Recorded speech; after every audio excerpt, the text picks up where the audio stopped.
Hello દોસ્તો, નમસ્કાર. સ્વાગત છે તમારું અમારી ચેનલ રાવલ કિચનમાં. તો આજે આપણે બનાવીશું સાબુદાણાના પાપડ, એ પણ કલરફુલ. તો ચાલો મિત્રો કિચનમાં અને બનાવીએ સાબુદાણાના મસ્ત પાપડ. મિત્રો, આપણે સાબુદાણાના પાપડ બનાવીશું. તો આ છે પલાળેલા સાબુદાણા 500 ગ્રામ. રાત્રે પલાળી દીધા હતા અને અત્યારે પાપડ બનાવીશું.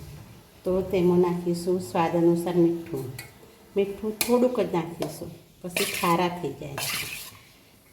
એક આવી પ્લેટ લઈશું, ઢોકળિયામાં પાણી લઈશું. ચલો, એક આવી પ્લેટ લઈશું, તેને તેલથી ગ્રીસ કરીશું.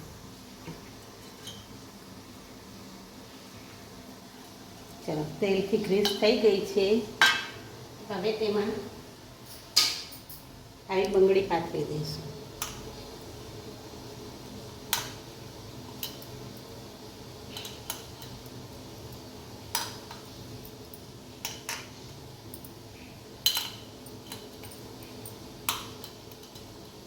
આ રીતે બંગડી પાથરી દઈશું. હવે તેમાં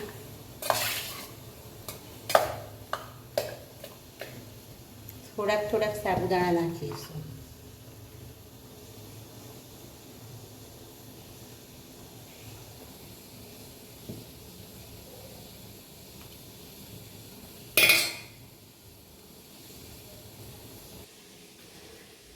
તો મિત્રો, આ રીતના સાબુદાણાના પાપડ બનાવવા માટે સાબુદાણા પાથરીશું. પછી એક કડાઈમાં અથવા ઢોકળિયામાં પાણી ગરમ કરીશું. પાણી ગરમ થઈ ગયું છે આપણું.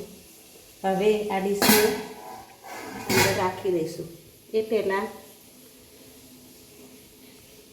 આ રીતના બંગડીઓ નીકાળી દેવાની છે.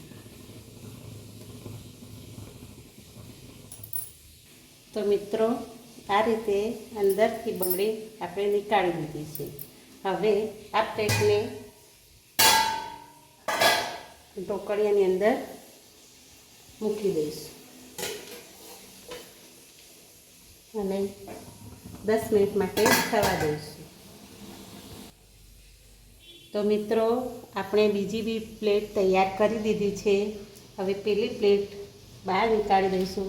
તો આપણા સાબુદાણાના પાપડ તૈયાર થઈ ગયા છે. તો એને બહાર નીકાળી દઈશું. બીજી પ્લેટ પણ રાખી દઈશું. તેને ધીરે ધીરે થવા દઈશું અને આ સાબુદાણાને ઠંડા થાય એટલે નીકાળી દઈશું. મિત્રો, આપણો સાબુદાણાનો પાપડ આ રીતના એક ઉખેણાની મદદથી નીકાળી અને ગ્રેસ કરેલી મેણિયાની સીટ ઉપર રાખી દેવા.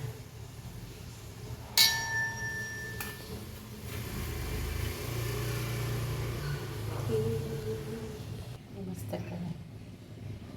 શું બોલું? તમે બોલો ખબર. તો મિત્રો, આ રીતના ફૂડ કલર નાખીને પણ પાપડ બનાવી શકાય, અલગ અલગ કલરના. આને ગ્રીન કલર નાખ્યો છે અને આ ઓરેન્જ કલર નાખ્યો છે.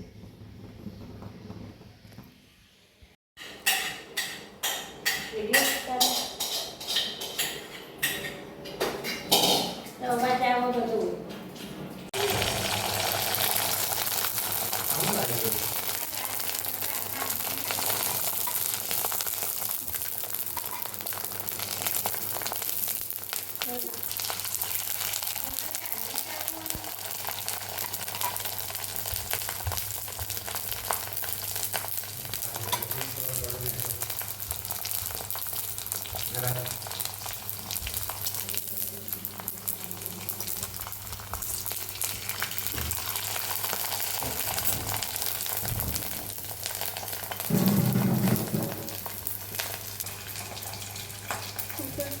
Sorry.